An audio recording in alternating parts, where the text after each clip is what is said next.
Hi, I'm Britt. Welcome to Cart Mountain. Today we have in store with us Jylle Navarro. She's an amazing alternative knitwear designer. Hi Jylle, thanks for coming down. Yeah, hi. So let's start. If you can tell me a little bit about yourself, where are you from? Well, I'm originally from Yorkshire, like up north, where they make tea and pints and stuff. Yeah, I've been down in London for about 5-6 years now. Yeah, and I've been knitting for quite a while. Yeah. And how long have you had your fashion label for, your knitwear label? Basically, since when I graduated with my graduate collection, I just kind of carried it on. So that's been about 3 years I've been doing that label. Yeah. And what did you study to sort of bring you to where you are? When I was in Yorkshire, I did a course called the BTEC National Diploma, which was like a 2-year course, and I did a foundation national diploma, both in art and design, specialising in fashion. And yeah, so I did like fashion then. And I got taught by this great teacher called Joan Murray. She's a knitwear designer, and she taught me how to use a machine then, which was really great. And then I went to Middlesex and then did a BA in fashion. But you don't really get taught knitting or textiles in a fashion degree, so... So how did you get into knitting? I basically, with my special projects, you get like to do design projects in your degree, and I just kept carrying it on through like in little bits, like I made leggings in one, I made like a jumper in another one. I got to my pre-collection and I was like, the knitting rooms were huge and they're like really nice machines, really quiet, and it's such a nice like calming place to work. So I was like, oh, I love making this jumper, it's really nice, and all the tutors were nice. As soon as you go into the fashion rooms, it's like all these machines going crazy, everyone's going like 60 people in there, no room, you have to fight for tables. So in my graduate degree in my collection, I was like, I'm just going to do everything in knitting and just avoid the room upstairs. So I just did everything in knitwear. And were you sort of the only one doing knitwear? Or were there some other people? There was like some textiles kids as well, like 2, but they did the textiles degree. There was a new degree called fashion and textiles, which was like, there's only like a few people doing that. I was like the main one. I think another girl did a jumper, but she got someone else to make it for her. So I was basically the only one in fashion BA out of like 60, 70 people doing knitting, because you don't get taught in it, so I was the only one doing it. So that's what I liked, because I like being different, like standing out. I suppose as well, knitting generally is sort of not very contemporary. People think of knitting, big giant knitting needles and grannies. So you've really, I think, brought knitting into the future with all your sort of really crazy techniques and super neon colours. So I think that's really great what you've done with knitting. Yeah, like I always tell people I'm a knitwear designer, and was like, oh, you sit in front of the TV with your patterns, do you, and do some knitting? I'm like, no. But they always see me as like this old woman. I'm like, no, they don't really understand what I do. Because I don't really look at anything traditional. I very rarely hand knit, because machine knit is just faster, you can do more stuff with it, and you can do more bdifferent techniques with it. And so what kind of techniques can you do? Can we you've brought a couple of things in. Let's have a look. This top is amazing. Yeah. So you've combined like, lots of different wools and... Yeah, I collect different yarns. Like I love shiny, I love neon, as you can see. I love like I love this one for the textures of it. It's just like great, and it's like I basically just like do that in stripes, knitting across, but then have a running ladder going through it, as you can see, which you can't do by hand. You can only do on machine. This is a chunky knit one and a chunky machine, and then if you go on to something more... I love the way you've mixed all these different textures together, and they really, really work. We make giant pom-poms. Wow. They're great. Are pom-poms quite difficult to make? No, you can do it with card. Really easy, just wrap it round, takes quite a long time. Takes a while, doesn't it? Yeah. And then did you do these patterns on your machine as well? Yeah. That's amazing.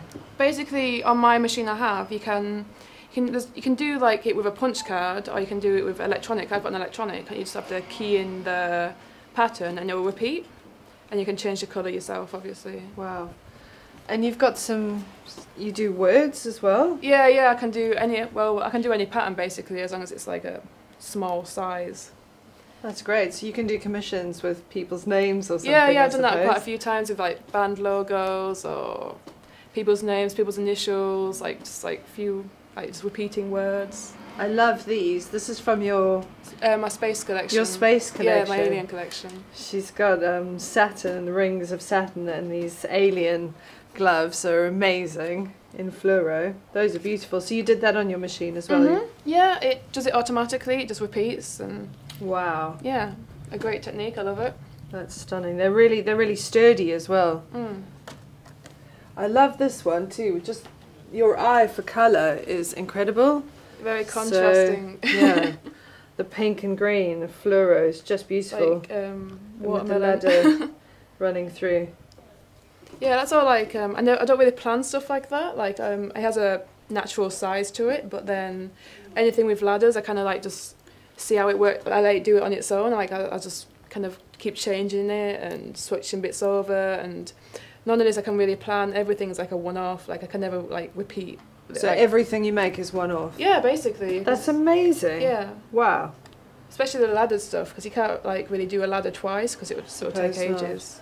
And then in sort of traditional fashion design, in terms of pattern cutting, what do you do for patterns? Do you have patterns that you base it on, or how do you get around that? With knitting, you can't go in like certain angles. You can't do like certain shapes. You can't make because it just won't work on the machine. So. Like with a jumper, I try and keep it as simple as possible. Like the front panel will be a square, the sleeves will be a square, the back will be a square, and you just hand sew it all together like a hand sew all my seams like myself. Oh, okay. And yeah, it takes a lot to getting used to. Like leggings are quite tricky because of like the tightness of them and the fitting. And you have to hand sew the seam. Yeah. Wow, that's amazing. So you hand sew each garment as well. Yeah.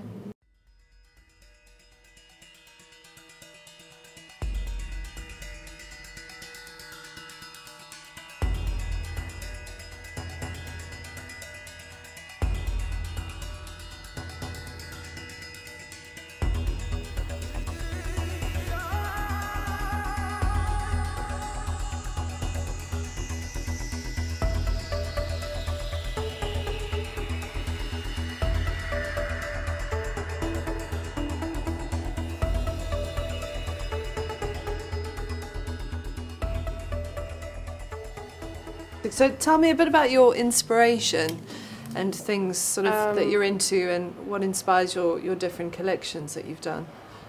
Well, in my first collection I really liked monster films, like old black and white grindhouse, like horror, like Frankenstein, Dracula, it's like crazy monsters. Like, and you did a fashion show for Brighton Fashion Week, didn't you, with that collection? Yeah, I've done 2 fashion shows there. I've done like, for the last 2 years I've done like a monster collection, which was this one, which is my graduate collection, and then I did my alien collection the year after, which was like the next collection on from that.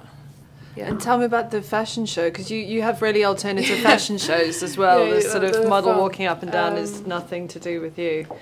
Yeah, I like, well, when I got to Brighton the first time, I had all these boys all in like giant jumpers with headpieces and leggings and scarves. And that was a beautiful collection. Yeah. I remember seeing that. It was fun. And there was a woman who was choreographing the show, and she said, one of them posed there, the other one posed there and stand like this, and the other one stand like this. And I was like, it didn't flow. It was very static and very posy, and I really don't like normal fashion shows because I think they're very kind of like dull. And it's so great how you sort of involve the audience as well. It's not sort of 2D, it becomes a 3D show. I got all my boys, like I got them one side and said, come here, like, we're not doing that. Like, don't tell them, but you're just going to walk down like zombies and charge at people and leap at them and growl at them. And just like... How did that go down? Oh yeah, everyone loved it. Yeah, everyone thought it was like, I think the choreographer didn't like it. She just looked at me funny. But she was lovely, but it was like really alive, really like, you could feel the energy. All the like models loved it. They had such a good time. And then on the second time it was more like a tribally rave. That was like the alien collection. I had MC Gaffey. She was like the main performer, and she had all these like models around her. Some with like giant skirts, all these neon, all these like full outfits, and yeah, she was like the leader, and they were all like following her, and yeah, it was good. It's just incredible what you do with knitwear. I really admire it. So what sort of other influences have you had? You were telling me before about oh yeah, so I look at like film. It's mainly film and music, like music videos, photographers. Do you follow trends at all? No, I don't actually look at any fashion magazines. I avoid them. Like I don't go into any like boutique fashion shops apart from like ones I'm obviously selling. I try to avoid getting inspiration from other designers. Why don't you follow trends? A lot of people like look at designers to design clothes from, which I think isn't the best way to design. I think I look at like old images or like natural things, or like just like I just get ideas in my head, or you know, just like anything which isn't fashion. I look at to design fashion. Yeah, like. Sorry, I'm going to ask you another question. What would you say is sort of the hardest point in your career so far? How was the sort of transition from graduate to established fashion designer? Like when you graduate, it's tough because you've been in this lifestyle for such a long time, where you like go to uni, you have a lot of machines there, have the tutors, have their influence, and you're surrounded by all the other artists, and then you graduate and you're like, you don't know whether to go home, or you don't know whether to like you don't have to get money. So how did you sort of bridge that gap? I actually went on job seekers for quite a long time, and did little jobs on the side and sold some clothes, and did that for like maybe like 2 years, just because I got quite stuck in this area where I just couldn't get out of it. Basically, if you don't have any training, you can't get like a normal job, and people will accept graduates sometimes, and I couldn't really get a job in fashion, so I wanted to do my own work as well, which was very important. And you've sort of forged your way through that anyway, despite all the... Yeah, it's tough, yeah. I mean, you have to like beg for knitting and stuff, but... But here you are with your amazing collection, and you're doing really well at the moment, so you're definitely a designer to watch. Yeah. Anything for the future? I've got so much, like, at the moment I'm trying to collaborate with other artists. Like I just did a collaboration with Sink the Pink, which was like just like doing their logo in neon colours. That's such a great group of people to work with, like really alive, really like colourful. So where can we find your work? Well, obviously I've got a website, a great website, everything's on that website. Find me on Facebook, obviously Twitter, Instagram, all that rubbish. Sell on ASOS, especially in this shop, called Mountains, great. Yeah, that's about it really, mainly online and in the shops. And that your website is jyllenavarro.com? .co.uk. Jylle, thank you so much for coming down. Yeah, it's been great. It was really wonderful seeing all your amazing designs. And please join us next time when we have another great artist. Thank you.